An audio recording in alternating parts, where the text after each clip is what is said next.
안녕하세요. 원주에서 예그린 한의원을 운영하고 있는 한방내과 전문의 23년차 한의사 신오철 원장입니다.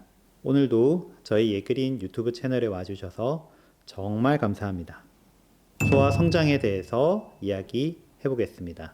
일단 반드시 성장 치료를 해야 되는 경우를 살펴볼게요. 이 그래프에서 면 아래 3% 이내로 키가 작은 경우는 반드시 치료를 해야 됩니다. 즉 100명 중에 꼴찌 1번, 2번, 3번 이 경우는 반드시 치료해야 돼요. 두 번째로 혹은 만 9세 이전인데 2차 성징, 즉 여학생이라면 가슴이 커지거나 남학생이라면 음모가 나는 경우, 이 경우도 반드시 치료해야 됩니다.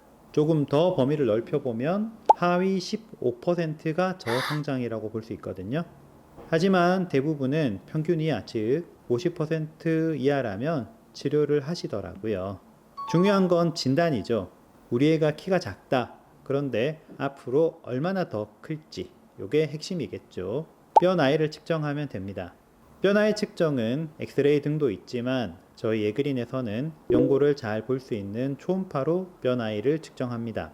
즉 요골과 척골 등을 관찰을 해서 우리 아이가 키가 작은데 예를 들어 만 10세인데 뼈 나이는 12세다. 이거는 문제가 좀 있겠죠. 반대로 키가 작은데 만 10세인데 뼈 나이는 만 8세다. 그러면 앞에 케이스보다 훨씬 희망적입니다. 언제 크느냐? 예전에는 군대 가서도 큰다고 하는데요. 그건 정말 예외적인 것 같고요. 만으로 5에서 7세, 즉 초등학교 입학 전과 초등학교 2학년 사이, 이때 급성장을 하고요. 그 이후에는 해마다 한 3에서 4cm 정도 큽니다. 그리고 사춘기 이후에는 해마다 1cm 정도 커요. 그럼 언제까지 크느냐? 여학생의 경우는 15에서 17세 정도인데 중요한 건 초경 나이거든요. 초경 후에 한 3년 정도까지 큰다고 봅니다.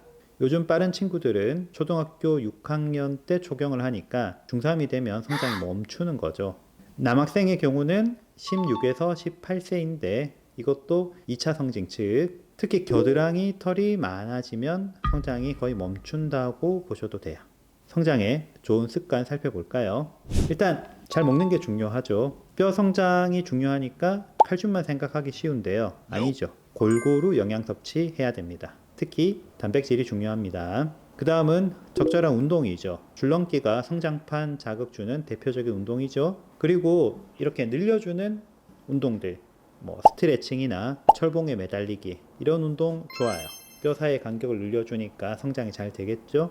반대로 역도처럼 무거운 거를 든다든지 아니면 유도처럼 관절을 손상시킬 수 있는 좀 격한 운동을 한다든지 혹은 마라톤처럼 너무 체력을 소모시키는 운동들은 성장에는 별로 좋지 않습니다.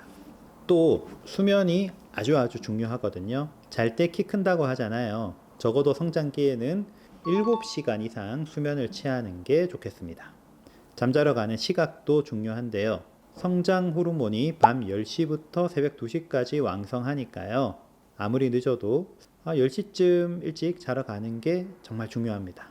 수면 위생에 대해서는 제가 유튜브 찍은 게 있으니까 링크 참고해 주세요.